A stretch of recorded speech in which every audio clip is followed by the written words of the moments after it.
छीटा जवानी के उड़े दहो, मनवा से मनवा के जुड़े दहो। छीटा जवानी के उड़े दहो, मनवा से मनवा के जुड़े दहो।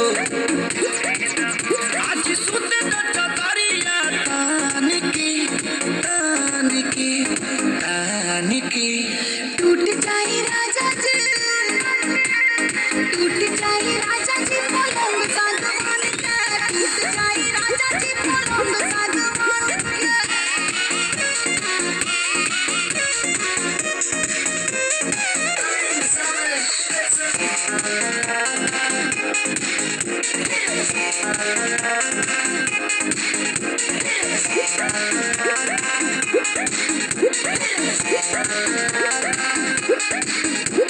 छुए तो बदन की देखो न कटन की, चादर बिछा दे पलंग जी मन पिघलाते हनी, पलंग पर झुलुआ झुलाते हनी। छुए तो बदन की देखो न कटन की, चादर बिछा दी हनी।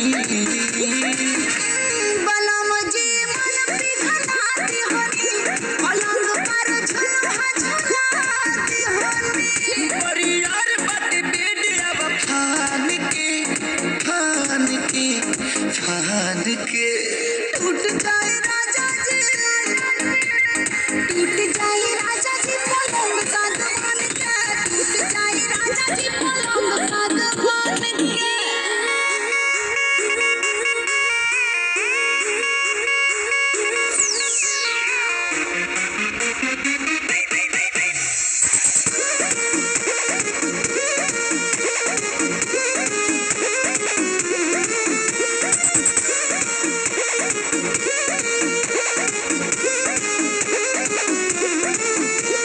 बने तो बेसरमी देहिया में गरमी पैठे लागी हो।